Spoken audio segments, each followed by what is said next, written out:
Bonsoir, je vous retrouve pour une nouvelle lecture et là j'ai choisi de changer d'autrice, bien que j'ai encore 2 livres à vous lire de Mag Van Pera. Là j'ai décidé, c'est une trilogie pour laquelle j'ai eu un gros coup de cœur.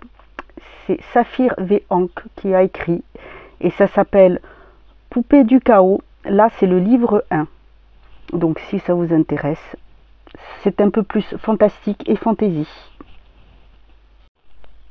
Nous sommes dans un univers un peu plus différent.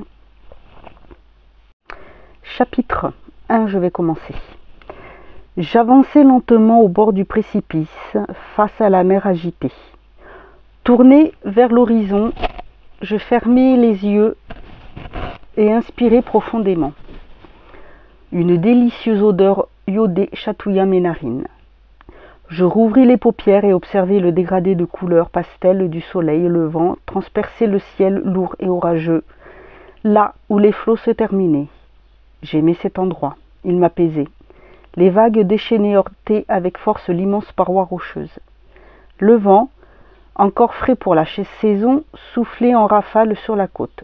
Pourtant, je n'étais aucunement déstabilisée. Bien au contraire, j'adorais me retrouver sur les falaises dans ces moments-là. Le chant des goélands retentissait au-dessus de moi. Mes mèches blondes, presque blanches, virevoltaient autour de mon visage, alors que le reste de mes cheveux était noué en couette basse de chaque côté de mon crâne. L'odeur en provenance du large m'avait toujours fait cet effet. Enfant, ma grand-mère m'emmenait sur les hauteurs. Chaque fois que je m'y rendais, mon cœur s'emplissait de nostalgie avant de retrouver son calme habituel. C'est à cet instant précis que la totalité de mes muscles se relâchait. J'avais l'impression de la retrouver, qu'elle ne m'avait jamais quittée. Je continuai d'avancer au bord de la falaise. Bientôt, j'effleurai le vide. Baissant les yeux, j'aperçus la brume en contrebas, au pied du piton de rocheux. Par endroits, l'écume et les vagues s'écrasaient sur la roche aiguisée, telles des lames acérées. Malgré mon incapacité à distinguer les rouleaux, je pouvais entendre leur lourd fracas. Face au ciel menaçant, je pris une longue inspiration et étendis mes bras sans peur. Les paupières à présent closes, je sautai dans le vide. Le souffle au vent sifflait dans mes oreilles et fouettait mes joues à mesure que je me rapprochais d'une mort inévitable. Toutefois, j'étais parfaitement détendue. Je ne craignais rien, tout se passerait sans douleur. Ma chute me procurait un sentiment d'ivresse. Tomber aussi, sans rien pour me retenir, faisait naître en moi une puissante dose d'adrénaline. L'air ne parvenait plus à mes poumons à cause de la vitesse. Il ressemblait à un mur invisible que je brisais avec force. Les bras présents rétractés le long de mon corps menu. Alors que m'écraser sur les rochers semblait inéluctable, je me transformais. Je sentis mes membres prendre de l'importance, ce qui déclencha une sensation de tiraillement un peu partout à l'intérieur de moi et de mes muscles. Mes os se rétrécissèrent et s'amincirent, comme si on les compressait. Mon nez aguilin s'allongea, tout comme ma lèvre inférieure, pour former un bec sombre et crochu.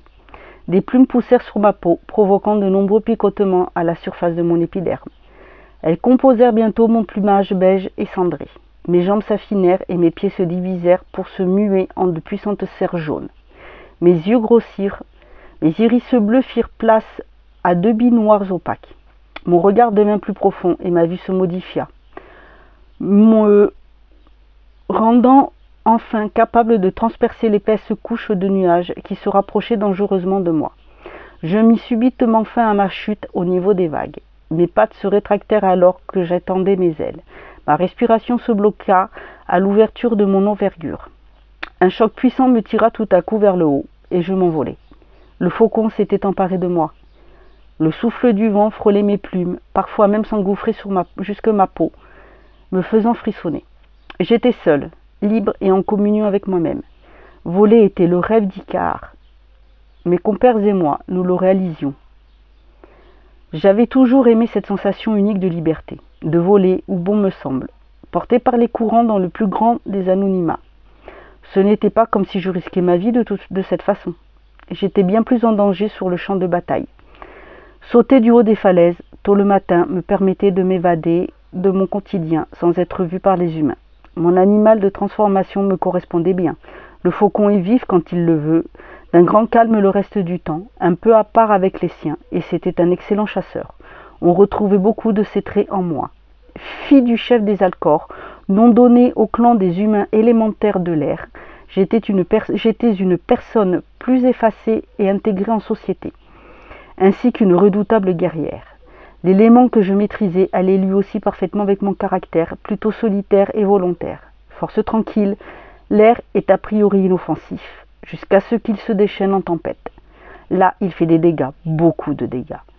Porté par le vent vers le large, par-delà la côte, je profitais de ce superbe spectacle que la nature m'offrait, frôlant de mes plumelots mouvementés. Voilà pour ce petit passage de ce nouveau livre. Adoré, j'ai eu un gros coup de cœur pour cette histoire.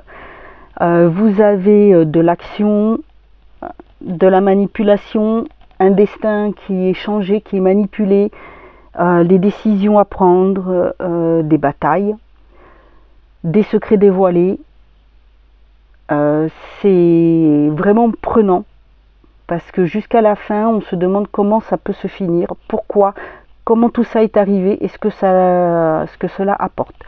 Voilà, je vous retrouve demain pour la suite et un moment du livre 2. En attendant, prenez soin de vous et de votre famille.